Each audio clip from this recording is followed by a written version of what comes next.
Assalamualaikum warahmatullahi wabarakatuh. Kembali lagi kawan di Legenda Catur Dunia. Masih dari US Chess Championship 2024 babak 8. Di babak 8 tadi pagi hanya ada satu partai yang berakhir menang kalah di kategori Open kawan, yaitu partainya Hans Niemann Moke akhirnya memetik kemenangan keduanya kawan. Kali ini korbannya adalah Abhimanyu Mishra. Sedangkan partai yang lain berakhir miss sehingga posisi Hans Niemann sekarang merangkak naik kembali bersama Awonder Liang menempel ketat Fabiano Caruana dengan selisih setengah poin. Fabi punya 5 poin dan Hans Niemann Moke punya 4,5 poin bersama Awonder Liang. Untuk kategori woman-nya atau putrinya kawan, di mana Karisha Yip ini masih cukup perkasa kawan sampai babak ke-8. Dia masih memetik poin penuh sampai game ke-8-nya. Luar biasa Karisha Yip kawan. Sekarang selisih poinnya semakin lebar dengan jarak 2,5 poin. Luar biasa Karisha Yip ini memetik poin penuh sampai game ke-8-nya. Nah, nanti coba akan kita otak-atik satu game dari Karisha Yip ini kawan, terutama pada game ke-8 menghadapi Women Grandmaster atau Sapor Kasian ini.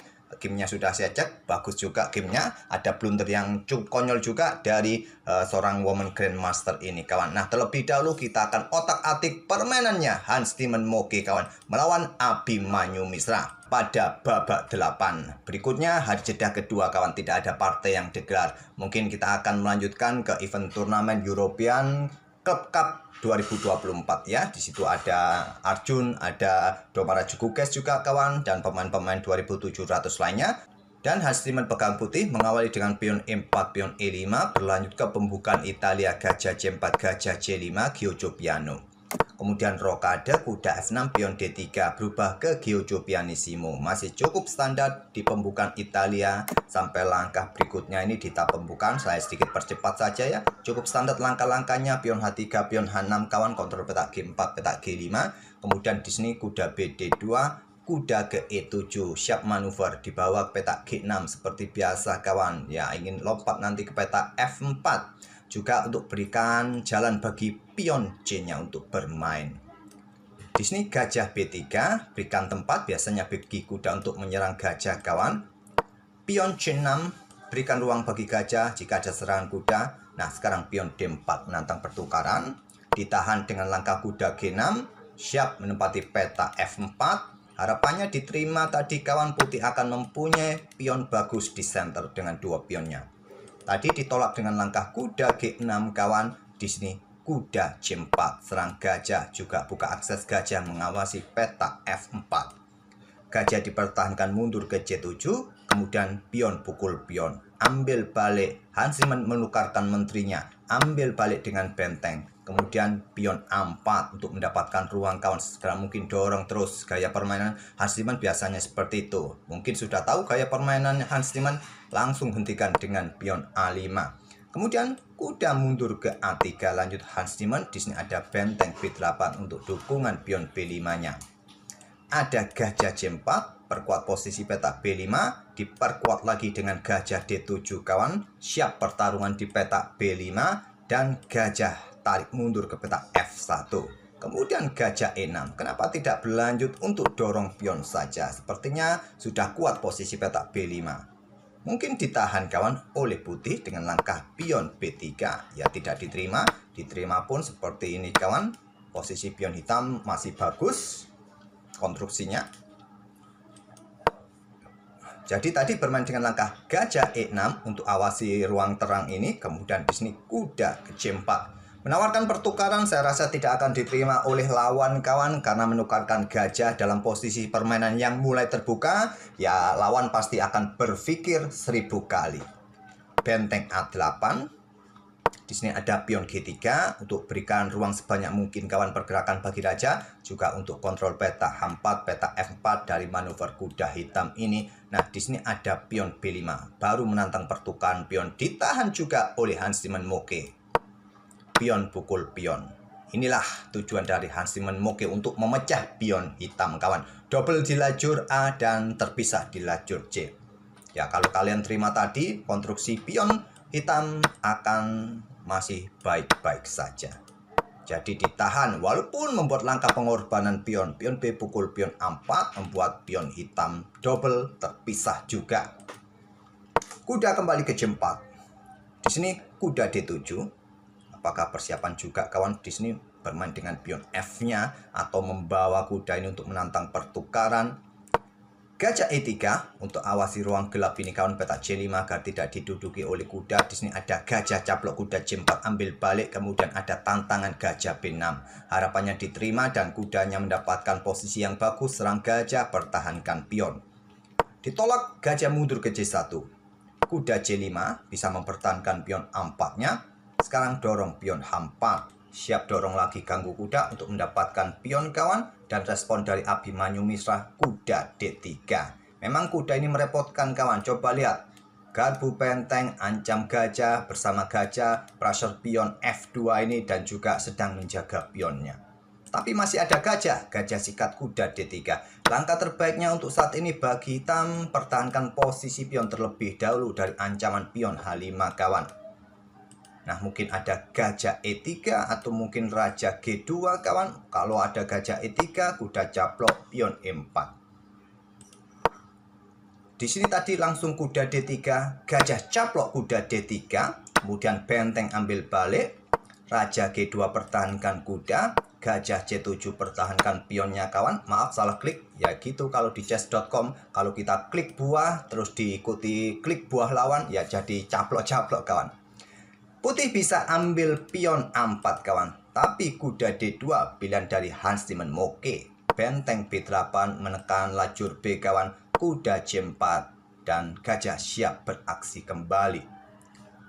Kuda F8, kuda ke E7 yang terkuat kawan, tapi memilih ke petak F8, tujuan ke petak E6 nanti. Sekarang baru benteng ambil pion A4, jumlah pion kembali setara. Benteng B5, kemudian gajah beraksi kembali karena posisi kuda juga sudah menjaga pionnya kawan. Gajah E3, di sini ada kuda E6 dan ada benteng EA1 untuk menekan pion bersama kuda, tapi kuda harus tetap menjaga pion B2-nya. Di sini benteng D8. Pion H5 terlebih dahulu untuk hentikan laju pion G. Benteng DB8 menekan lajur B kawan. Di sini raja mulai aktif ke F3, raja hitam juga aktif ke F8, diikuti benteng 1 naik ke A2, raja hitam aktif terus ke E7, raja putih ke E2, kuda C5 kawan. Sikat, gajah sikat kuda C5 skat. Ambil oleh benteng. Nah, sekarang raja ke D3. Raja F6. Kemudian raja C2, ya proteksi pion, baru nanti hantam pion di petak A5. Jadi dari tadi Hans Tiemann Moke ini menunggu waktu yang tepat untuk hancurkan pion yang lemah ini kawan. Sembari membawa rajanya untuk proteksi pion di lajur B. Kita berada di langkah ke-40 kawan, sebentar lagi kontrol waktu ditambah. Coba lihat sampai langkah ke-40. Seperti biasa, Hans Tiemann bermain sat-set. Dia masih mempunyai tabungan 48 menit. Sedangkan Abimanyu Mishra tersisa 4 menit saja kawan. Sedikit punya keunggulan di sini. Hans Tiemann Moke posisi di sisi menteri kawan. Raja G5 dekati pion. Kuda caplok pion A5. Ambil. Kita temui permainan endgame benteng versus benteng dengan keunggulan 1 pion sementara Hans Tiemann Moke. Kontrol waktu sudah ditambah dari tadi sejak langkah ke-40 plus kawan. Nah, raja ambil pion H5, benteng ambil pion E5 skat. Raja ke G4 ada benteng F5. Ancam pion, juga batasi pergerakan raja kawan.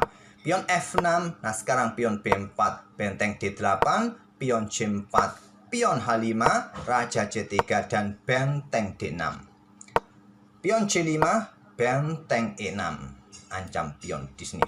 Dekati oleh raja, pertahankan diri. Nah, sekarang pion G5. Kemudian apa kawan? Raja E3. Pion H4. Pion pukul. Ambil balik. Nah, di sini kawan, Hans Tiemann membuat sedikit langkah slip kawan. Dia sangat cepat mengambil keputusan. Coba lihat. Tidak memanfaatkan waktunya. Kontrol waktu Abimanyu Mishra tersisa 1 menit saja. Hans Tiemann masih punya 44 menit kawan. Dia tidak memanfaatkan betul waktunya. Cepat bermain dengan benteng F4 sehingga keunggulannya banyak hilang di sini. Langkah terbaiknya bisa melakukan skat dengan pion F3 terlebih dahulu. Nah, pemaksa raja akan turun atau naik ke petak G3. Bisa kalian susul dengan benteng F4. untuk coba nanti melakukan skak memaksa raja ini bergerak mojok kawan. Anggap saja kalian dorong terus pion ini, benteng skak petak G4. Nah coba lihat, pion tidak akan mungkin bisa promosi. Posisi raja sudah ter-cut off. Bagaimana nanti kalian bermain dengan raja untuk mempredeli pion kawan? Mungkin dengan benteng G6 terlebih dahulu, pin pion di sini. Kalian ikuti dengan raja naik, predeli semua pion, kalian bisa menang. Oke, kembali lagi ke permainan aslinya. Sangat cepat mengambil keputusan, tidak dikalkulasi betul. Langkah terbaiknya hanya bermain dengan benteng F4 skak. Raja turun ke G5 dan diikuti dengan raja F3. 2 kali berturut-turut melakukan kesalahan kawan. Keunggulannya hilang. Sekarang permainan dapat dipastikan dalam posisi yang imbang. Walaupun di sini terlihat putih mempunyai sedikit keunggulan. Mungkin unggul hanya jumlah pion. Ingat dalam permainan endgame benteng versus benteng, unggul 1 pion pun kawan masih belum aman. Apa langkah terbaiknya tadi bagi putih?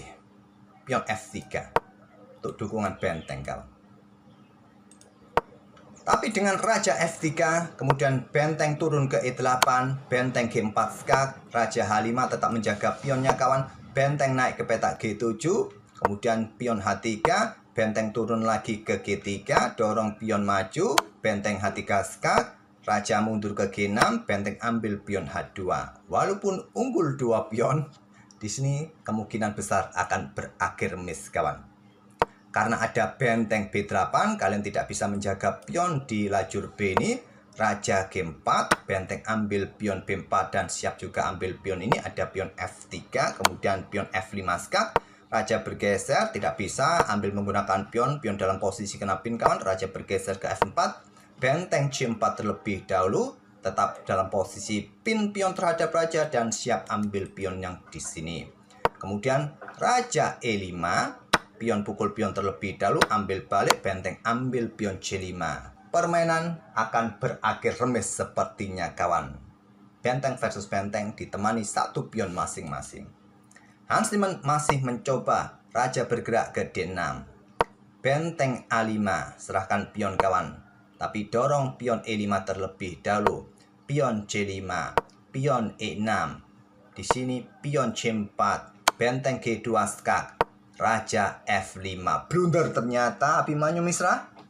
Blunder kawan. Apa yang menjadi masalah? Dorong pion E7 kawan.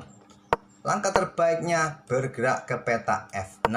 Kalaupun ada dorongan pion E7 di sini, kalian bisa melakukan skak untuk memisahkan raja terhadap pionnya kawan. Kalau terus raja ini mendekati pionnya, ya skak-skak berulang dan remis kawan.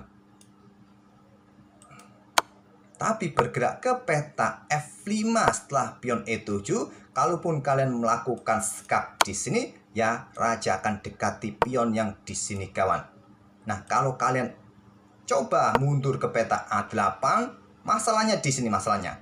Karena raja bergerak ke peta F5, dia jauh dari pion E7, maka ada benteng F2 skak. Kalian mau bergerak kemana? Ya jelas mundur ya, karena opposite sama raja, mundur. Nah, masalahnya di sini. Jadi benteng A5 terus melakukan skak-skak. Raja ke D4 tidak ambil pion kawan. Dia menggunakan pionnya sebagai tameng agar tidak kena tempo skak lagi. Benteng A8, benteng F2 seperti tadi kawan, benteng F8. Abimanyu Mishra menyerah di langkah ke-73. Raja ambil pion, benteng pukul benteng. Benteng pukul benteng, pion ambil balik, promosi. Itulah yang akan terjadi. Akhirnya memetik kemenangan kedua bersama Awonder Liang. Sekarang Hans Niemann menempel Fabiano Caruana dengan selisih setengah poin karena Fabi juga bermain remis di babak ke-8. Oke, itulah kawan permainan Hans Niemann Moke, di mana dia bermain cepat, tapi akhirnya sempat kehilangan keunggulannya. Hampir berakhir match, tapi sayangnya Abimanyu Mishra tadi blunder dengan Raja F5. Kita akan bertemu di video-video berikutnya. Dan sekali lagi jangan lupa untuk mampir ke channel kedua admin kawan yang berisikan game-game pendek. Bagi kalian yang tidak suka ulasan di tahap pembukaan, bisa mampir ke channel itu yang akan mengulas game-game pendek saja kawan. Game sat-sat ugal-ugalan, korban sana korban sini. Oke, Terima kasih. Wassalamualaikum warahmatullahi wabarakatuh.